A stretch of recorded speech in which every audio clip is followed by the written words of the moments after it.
सुनो ध्यान से, सर्कल ब्रीथ चैप्टर 10 है ना।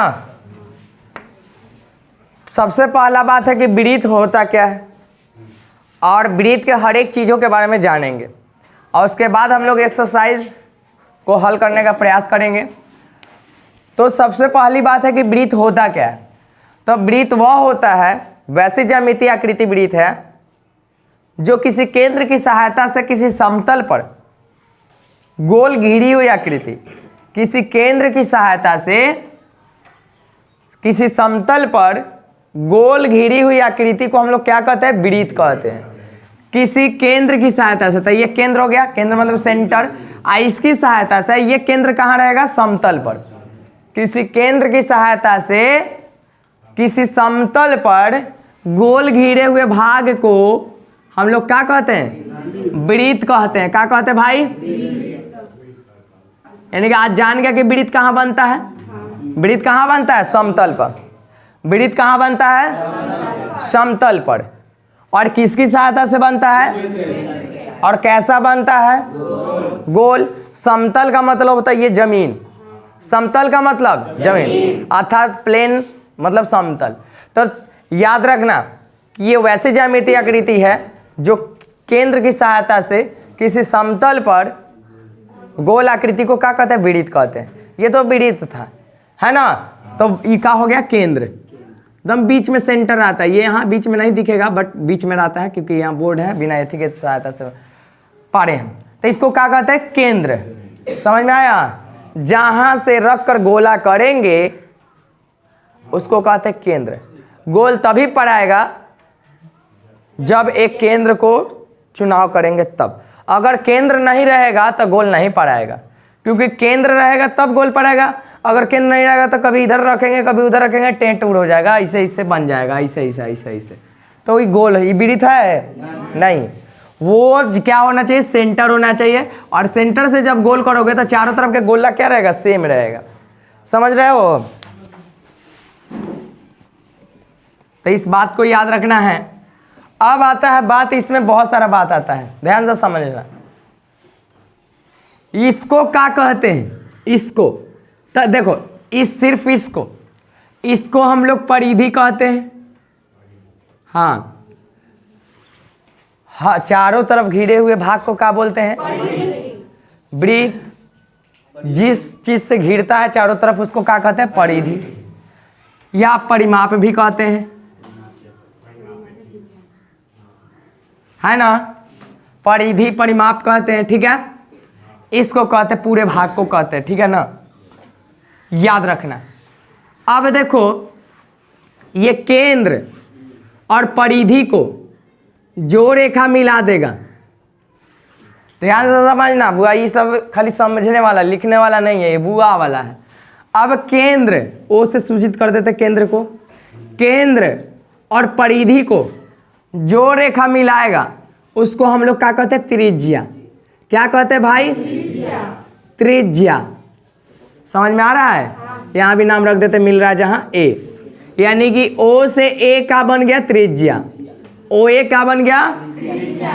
तो याद रखना है कि केंद्र से परिधि को मिलाने वाली रेखाखंड को हम लोग क्या कहते हैं, त्रिज्या कहते हैं। फिर से, केंद्र से परिधि को मिलाने वाली रेखा को क्या कहते हैं। अब एनहू में अगर कोई पार देता है इसे, तो ये भी क्या कहलाएगा, एनहू में कोई पार देता तो क्या कहलाएगा, एनहू में पार देगा तो कहीं भी पार दो क्या कहलाएगा। और हर स्थिति में त्रिज्या का मान क्या आएगा, सेम, क्योंकि एनहू में पारेंगे तो उतने लंबाई, इनने पारेंगे तो उतने, कौनों कोना में पार कर पारेगा सेम लंबाई। यानी कि त्रिज्याओं का मान हमेशा क्या होता है, सेम होता है, चाहे वो कहीं पारो। किसी ब्रीथ के अंदर के कितना भी त्रिज्या तो पार लो, सबका वैल्यू क्या रहेगा, सेम रहेगा। अगर ये 5 सेंटीमीटर का है तो इन्हों पारोगे तो 5 सेंटीमीटर का। तो त्रिज्या समझ में आया कि केंद्र से परिधि को मिलाने वाली रेखाखंड को हम लोग त्रिज्या बोलते हैं, ठीक है, समझ में आया। उसके बाद अब देखो, परिधि के एक छोर से दूसरे छोर तक, परिधि के एक छोर से दूसरे छोर तक मिलाने वाली रेखा को देखो, परिधि के एक छोर से दूसरे छोर तक मिलाने वाली रेखाखंड को हम लोग जीवा कहते हैं। क्या कहते हैं? जीवा। क्या कहते हैं? जीवा कहते हैं। लेकिन यही जब चीजवा हैजा से जाए, केंद्र पर से हो करके जाए, दम ध्यान से समझना, ध्यान से समझो। परिधि के एक छोर से दूसरे छोर तक मिलाने वाली रेखा को क्या कहते हैं? रेखाखंड को जीवा कहते हैं। अच्छा, ये अगर ऐसे पार देता है कोई तो काछी है? जीवा। जीवा है। क्या है? जीवा। जीवा है ना। लेकिन यही जीवा जब व्यास सॉरी इससे हो करके जाए, हे पर से हो करके जाए, नहीं, ध्यान से समझना, यही जीवा जब हे पर से हो के गुजरे तो ये तुम्हारा का, अरे तिरछा पर आ गया, ये तुम्हारा क्या कहलाएगा? व्यास। व्यास कहलाएगा। आप व्यास को डी से सूचित करते हैं, इसका नाम दे देते ए से बी। ए बी का हो गया भाई? व्यास हो गया। ध्यान से समझ लो, दम समझना कि वैसी जीवा जो केंद्र से होकर जाती है उसको क्या कहते हैं? वैसी जीवा जो केंद्र से होकर के जाती है क्या कहते हैं? और जीवा के क्या कहते हैं? एक छोर से तो जीवा याद रहेगा तो व्यास याद हो जाएगा। बस व्यास कब बन जाता है? जब केंद्र से होकर जाता है तो। अच्छा, ये बता, तो जीवा एक कह सकते कि नहीं कह सकते हैं? नहीं कह सकते हैं। कह सकते हैं रे नलायक को। अरे ये जीवे ना एक छोर से दूसरे छोर तक मिला कि नहीं मिला? अरे ये जीवा है कि नहीं है? बुढ़बा को तुम लोग ये जीवा कहेंगे कि व्यास को जीवा कह सकते कि नहीं कह सकते? अरे कह सकते हैं ना, क्योंकि परिधि के एक छोर से दूसरे छोर तक ये भी मिला है तो आराम से जीवा कह सकते हैं। लेकिन एक नाम व्यास का है पड़ गया, केंद्र से होकर के गुजरा है। अगर यही केंद्र से हल्का हट जाता तो जीवा ही रहता। अच्छा, ये कह व्यास कह सकते कि नहीं कह सकते हैं? बिल्कुल नहीं कह सकते हैं। यहाँ से एक ऑब्जेक्टिव क्लियर हुआ कि सारे व्यास जीवा हो सकते हैं। व्यास को जीवा कह सकते हैं, लेकिन सारे जीवा को व्यास, कैसन जीवा को व्यास कहेंगे? हाँ, किस तरह का जीवा को व्यास कहेंगे रे? हाँ, अब व्यास तो सारा व्यास तो जीवे बन जाएगा, नहीं बन जाएगा? सारा व्यास जीवा होगा, लेकिन सारा जीवा का व्यास होगा? नहीं होगा। सिर्फ केंद्र से होकर जाएगा वही ना व्यास होगा। समझ रहे हो रे बात? बढ़िया समझो। जो केंद्र से होकर के जाए, टच करके जाए, वो करे के व्यास कहेंगे, बाकी को व्यास नहीं है। तो याद रखना। और वृत्त की सबसे लंबी जीवा उसका व्यास ही होता है। वृत्त की सबसे लंबी जीवा, पूछ देगा क्वेश्चन कि वृत्त का सबसे लंबा जीवा कौन होता है, तो उसका व्यास ही होता है ना? देखो तो जो सेंटर पर से गुजरेगा वही सबसे बड़का रहेगा। अब एक बात तो कोई पारोगे तो छोटा छोटा पड़ाएगा, नहीं पड़ाएगा, छोटा होते चला आएगा। जितने केंद्र से दूर पारेंगे उतने छोटा, जितने केंद्र से दूर पारेंगे उतने अगर यहाँ पढ़ते तो हम छोटा, यहाँ पढ़ते तनी 12, यहाँ पढ़ते तो 12, यहाँ पढ़ते तो यहाँ 12 पढ़ते हैं तो 12, लेकिन जैसे ही केंद्र पर जाते हैं तो और 12 हो जाता है। यानी कि वृत्त की सबसे लंबी जीवा कौन होती है? व्यास। याद हुआ? किस तरह के जीवा को हम लोग व्यास कहेंगे?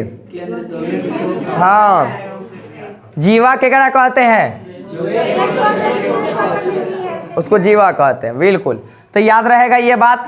अच्छा, एक और बात तुम लोग से पूछते हैं। अरे हेने देखो तो त्रिज्या को आर से सूचित करते हैं, मालूम है ना? छोटका आर से। अब बताइए तो एगो बात देखिए आप लोग कि एगो एजा से लेके एजा तक की तार है, ये है। एनहू में अगर देखे तो एजा से लेके एजा तक काची है? नहीं है। अरे नहीं है। अरे हेजा से लेके हेन्ने में देखो तो ये भी आर है, हेजा से लेके हेन्ने में देखो तो ये भी आर है। यानी कि 2 गो आर मिला है तो 2 गो आर मिला है तो का बन गया? पूरा 2 गो आर मिला है तो का बन गया रे? हैं? व्यास ना। 2 गो आर मिल गया तो का बन गया? बन गया ना। तब क्या लिख सकते हैं? देखो तो व्यास बराबर, यानी कि व्यास डी इक्वल 2 गो आर। अरे 2 गो आर मिला है तो ना व्यास बना, एगो 2 गो तो तब ना व्यास बना है। समझ भाई? है? अच्छा, एक और बात देखो, त्रिज्या कब बना है? जब आधा कर दिए, तोड़ दिए है तब। क्या तोड़ दिए? तो व्यास को। व्यास को जब तोड़ देंगे बीचे बीच तो क्या बन जाएगा? त्रिज्या बन जाएगा। तब व्यास को बीचे बीच तोड़ देंगे तो त्रिज्या बन जाएगा। यानी कि आर बराबर यानी कि त्रिज्या बराबर।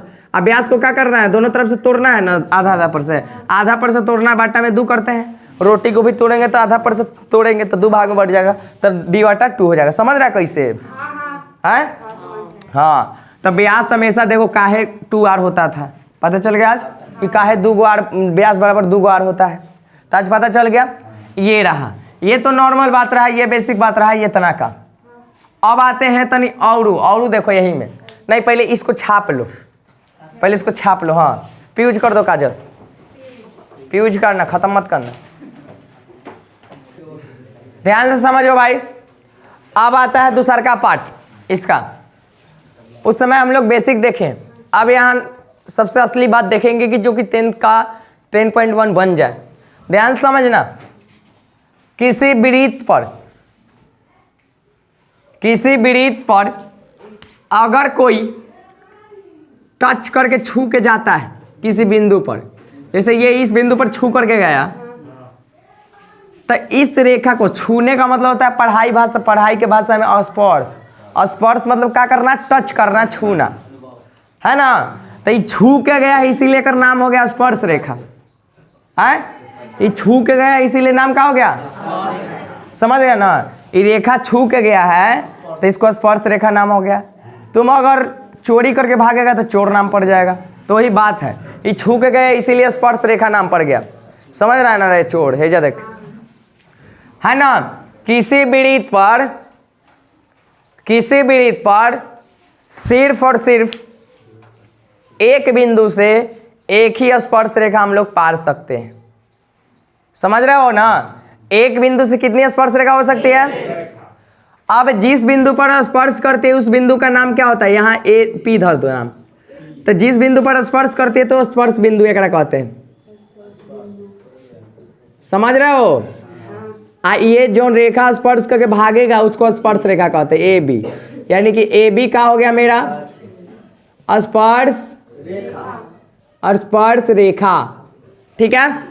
तो जहां स्पर्श करेगा वहां उसको स्पर्श बिंदु कहते हैं, और जो स्पर्श करके भागेगा तो स्पर्श रेखा कहते हैं। और एक स्पर्श बिंदु से कितनी स्पर्श रेखाएं खींच सकते हैं, एक ही। एक से ज्यादा खींचेगा तो इधर छेद करके भाग जाएगा। तो छेद करके भागना नहीं है ना, छेद करके भागना नहीं है। तो याद रखना ये आज के बाद कि किसी वृत्त पर एक स्पर्श बिंदु से एक ही स्पर्श रेखा खींच सकते हैं, एक से ज्यादा नहीं, केवल एक ही स्पर्श रेखा खींचा जा सकता है। क्लियर हो गया क्लियर। अब दूसरा का बात है, अगर समानांतर स्पर्श रेखा खींचना हो इस पर, तब समांतर स्पर्श रेखा भी एक ही खींच सकते हैं, ऐसे, सॉरी 2 ऐसे। देखो इसके समानांतर, अब मान लीजिए ऐसे खींचेगा तो इधर काट देगा, ऐसे इधर काट देगा। तो या तो आप ऐसे खींच सकते हैं या तो ऐसे, तो एक ही समानांतर हुआ ना, या तो इस समांतर या तो इस समांतर। अब सोचेगा कि नहीं मैं ऐसा खींच देते ही तो कट गया, ही दोनों समांतर स्पर्श रेखा 2 ही खींच सकते, सॉरी हाँ समांतर स्पर्श रेखा, हाँ समांतर स्पर्श रेखा तो कहोगो, हाँ एक वृत्त पर। क्लियर, तो हो गया ये। अब दूसरा का फिगर में देखना, यहाँ नीचे बनाते हैं, ठीक ना। ये केंद्र है O।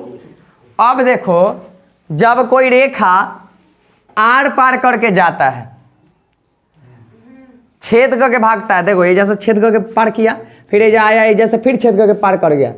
जब आर पार करके जाता है तो ये जहां छेद करता है उसको छेदक बिंदु कहते हैं, हाँ है ना। यहाँ ए नाम धर दो, यहाँ बी नाम धर दो, यहाँ पी नाम धर दो, यहाँ क्यू नाम धर दो, है ना। हाँ हाँ ठीक है ना। तो जौन रेखा छेद करके भागता है, कौन भाग रहा है, पी क्यू ना। तो जौन रेखा छेद करके भागता है उसको छेदक रेखा कहते हैं। कौन रेखा, या प्रतिच्छेदी रेखा कहते हैं, ठीक ना। जौन भागता है उसको छेदक रेखा कहते हैं, या प्रतिच्छेदी रेखा कहते हैं। अब सुनो, एक वृत्त पर हम लोग अनंत प्रतिच्छेदी रेखाएं खींच सकते हैं, एक वृत्त पर अनंत प्रतिच्छेदी रेखाएं खींच सकते हैं। जैसे उदाहरण के लिए देखो, देखो कितना खींच सकते हैं ना। तो एक वृत्त पर हम लोग अनंत जितना मन करे उतना तुम प्रतिच्छेदी रेखा या छेदक रेखा खींच सकते हो, लेकिन स्पर्श रेखा कगो एक बिंदु से एक ही, और समांतर रहे तो कगो दूगो। समांतर स्पर्श रेखा कितनी हो सकती है?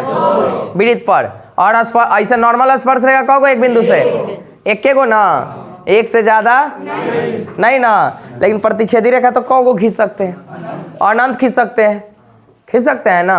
हो गया कंप्लीट, पूरा बंद कर दो। 10 पॉइंट एकदम बन जाएगा, पूरा बन जाएगा तुमसे। स्पर्श एगो भैया, समांतर दू